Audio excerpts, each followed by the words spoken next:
All right, are you guys ready for this one though? I've never watched a camera roll video on stream, I don't think, but this man is famous for like getting banned on the forums, complaining about the art. No, not the art. The hex codes for ships and stuff, and he is like testing everything. The guy's the man, okay? But he is famously obsessed with a couple of things, mainly the room system never being a thing and the hex codes never being a thing and constantly on them. But this is 316 Roadmap, Aaron's Interview and My Thoughts is the title for this one. So here we go. Hello everyone. Today I want to talk about Star Citizen's roadmap. I think this is long overdue. What is a roadmap? A roadmap is a video game developer's way of letting us know when certain content is coming. And we have a roadmap in Star Citizen. You can click on it and you can see when... Cameron, a Star Citizen roadmap is something very different than what a video game developer uses a roadmap for. certain content is to be expected. So there was an interview with Aaron, February 2019. I will show you now this interview and then we will take a look what we have in Star Citizen. Oh no, With here this we go. release of the roadmap, I have very much made sure and asked the team that what we put in there is what we can achieve with what we have right now. Okay. Specifically with also, the fact that people may be pulled onto Squadron, and and we know that that there's base lids work. So this although there's a really good Actually set of stuff disgusting. in there, my hope is we'll be able to add some stuff to the roadmap. But what I've done this time rather than last time is the last time we said we think we can do this, we had it in the roadmap. This time we put in what we are pretty damn sure we can do. Okay. So I'm signing up for this. And then all we're going to do is now, hopefully, if we do build a team and get more people, then what we'll do then is we'll actually be able to add stuff to the roadmap. So for a bit of luck, then towards the end of the year, we'll be able to actually start adding stuff to the roadmap rather than taking it out, which would be great. God, that hurts so bad to listen to. That was 2019, when all of they've really done is take from the roadmap instead of add. There are features that magically appear on the roadmap after other things are taken off, but usually those features aren't equal to the things that are taken off. For example, salvage, right, which has been delayed since 2019. A roadmap should have honest timelines and release dates. Of course, this can never be absolutely accurate. There can be blockers, there can be unforeseen hurdles, some features can get delayed.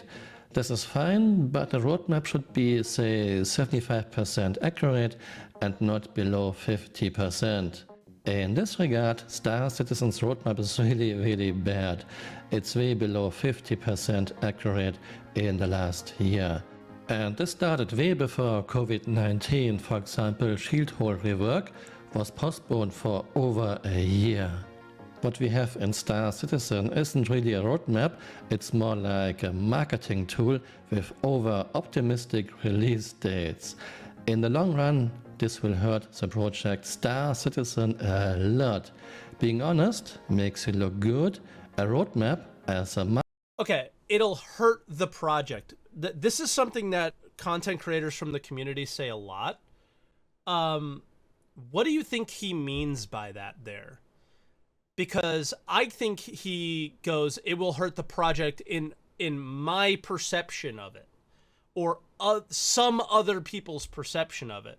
But in a lot of ways, this helps the project because it helps maintain the hype going.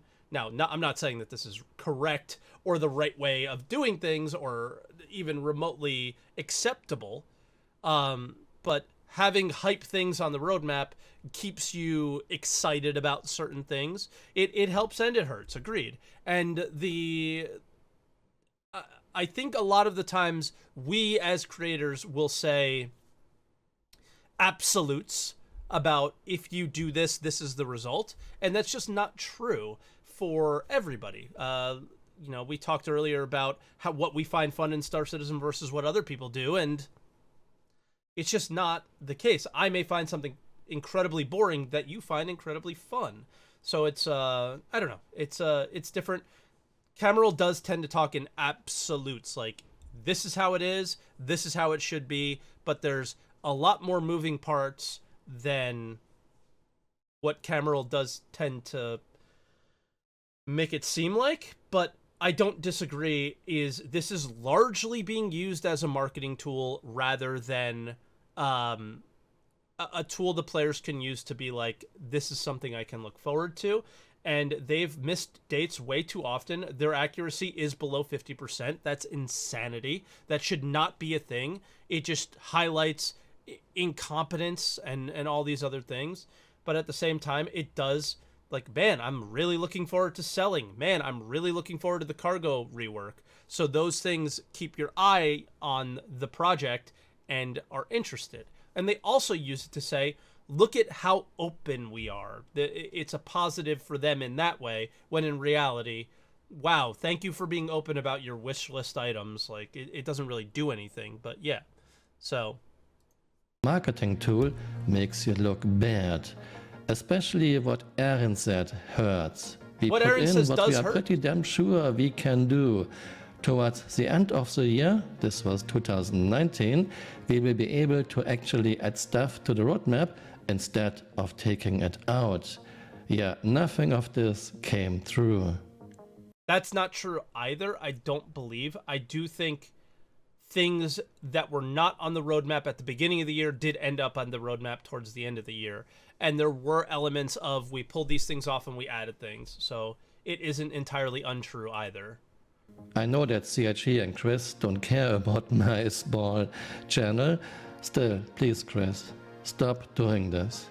Give us an honest roadmap and not some over-optimistic marketing BS. Let me know what you think Based. in the comments below and see you next time. Bye. Wait, there's 2 more Auf minutes. Wiedersehen.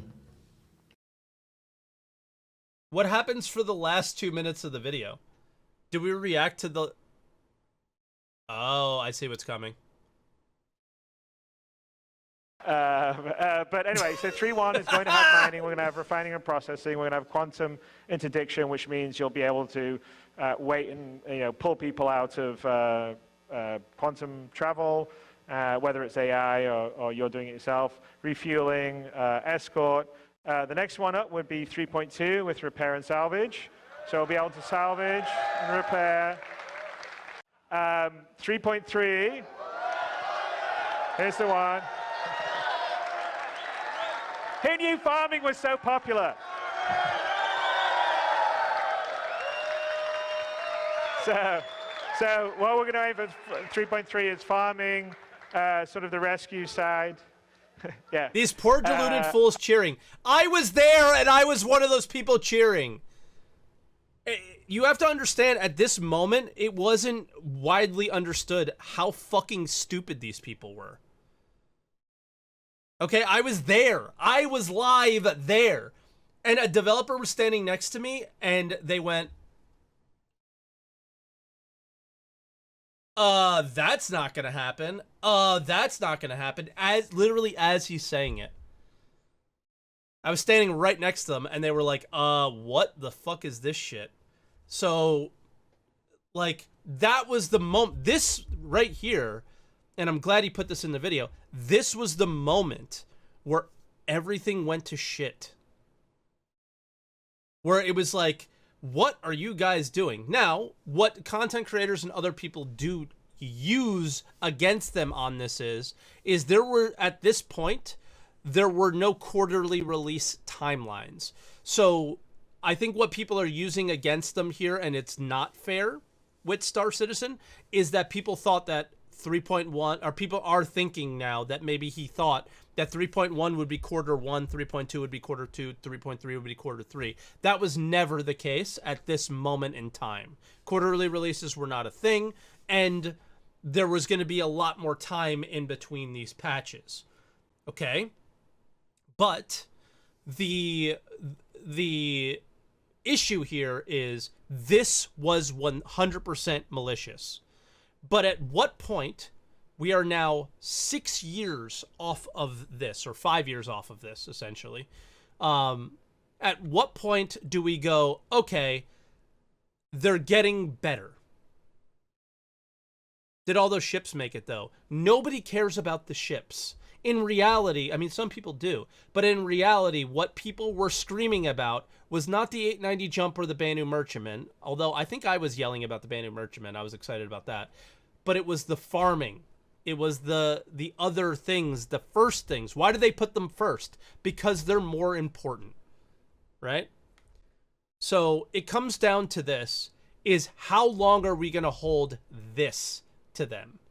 And I think it is when the roadmap, I shouldn't go back because I don't want to miss other stuff, when the roadmap completely starts contradicting the idiocy that this was, and it does not. It still does not.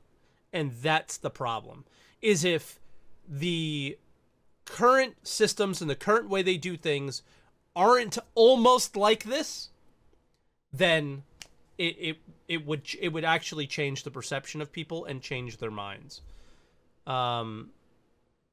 It just is sad. And then but let's keep watching this stupidity.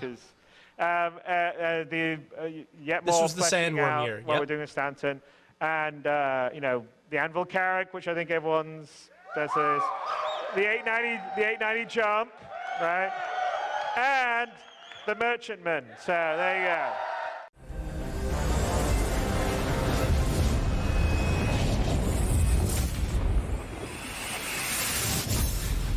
Hey, listen, I wouldn't have an awesome podcast name if it wasn't for this meme.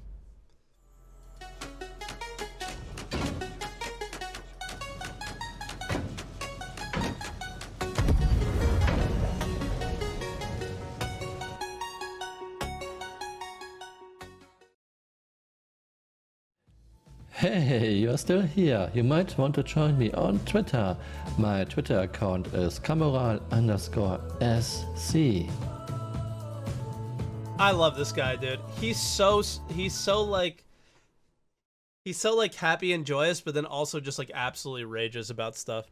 Thank you, Cameron. The video is interesting. I think it highlights a lot of problems with the roadmap. I think it highlights a lot of problems with how content creators do things as well. And I think I'm definitely a proponent, or not a proponent, but like I've done these things before. But at what point I think it really comes down to, at what point does the perception start to change from the overall community and from people outside of it? And I think it comes down to when the roadmap actually starts dictating things properly and far enough out and are actually correct, but at the same time is interesting and engaging enough to get us excited about what's coming.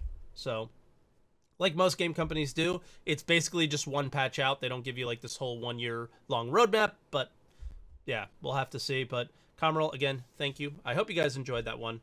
For me, I think we gotta chill out on the 2016 stuff a little bit, because they, in my opinion, they've changed so much since then, but unfortunately it's still not enough. So they have a long way to go, but I think a lot more has changed. A lot has changed since 2016. Then, I mean, look at how bad that was in comparison to what we deal with now. Not so bad, but still pretty bad.